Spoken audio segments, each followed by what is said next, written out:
नागपूरमधली आहे। नागपूरमधल्या सभेत परिणय फुकेंनी बटोगे तो फसोगे असा नारा दिलेला आहे। भाजपच्या हक्काच्या वोट बँकचं विभाजन होऊ नये, हिंदूंची मतं मिळावी म्हणून परिणय फुके यांचा हा नारा आहे असं म्हटलं जात आहे। दिशाभूल करणाऱ्या प्रचाराला बळी न पडण्याचं आवाहन सुद्धा आहे।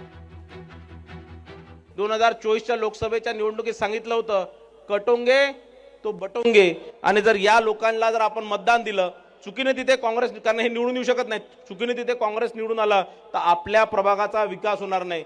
जो विकास संपूर्ण महाराष्ट्राचा होऊन राहिला, जो विकास संपूर्ण देशाचा होऊन राहिला, जो विकास संपूर्ण शहराचा होऊन राहिला, कुठेतरी तुमच्या प्रभागाला त्याच्यात ब्रेक लागणार। एमआयएम सोबत युतीमुळे भाजपचा खरा आणि दुटप्पी चेहरा समोर आला असं विश्वजित कदम म्हणतात। अकोल्यातल्या भाजप आमदार मुख्यमंत्र्यांचं ऐकत नाहीत का असा सवालही कदमांनी उपस्थित केलाय। मुख्यमंत्र्यांचं आणि भाजपच्या नेत्यांचं, त्यांचे भाजपचे नेते अकोल्यातले आणि कार्यकर्ते ऐकत नाहीत का?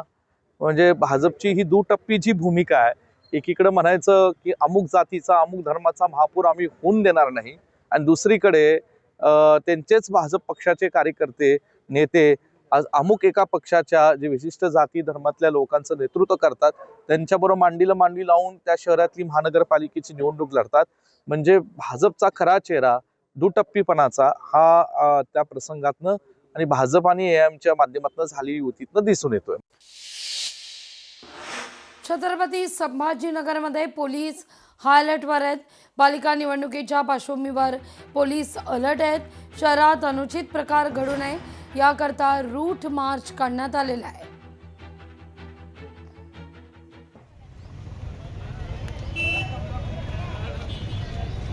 हमले के लिए तैयार।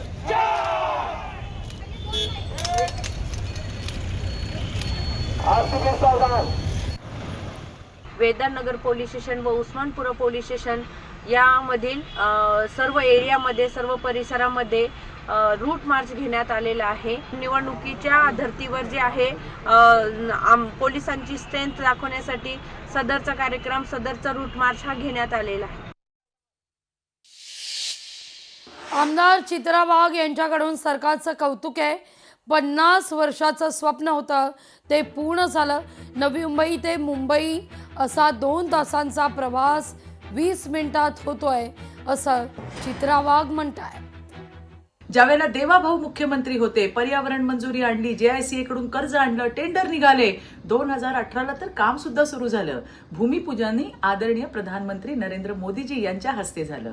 नंतर आलं उबाठाचं स्थगिती सरकार, कामाचा वेगच मंदावला, आणि पुन्हा एकदा अटल सेतूचा प्रकल्प पूर्ण झाला तो देवाभाऊ यांच्या महायुतीच्या सरकारमध्ये। आजही अटल सेतूचं श्रेय लाटण्याचे प्रयत्न होत आहेत, पण कल्पना कागदावर उतरवून आणि फक्त भाषण ठोकून प्रकल्प पूर्ण नाही होत हो। लोकशाही मराठी ऐका, पहा, जागरूक रहा।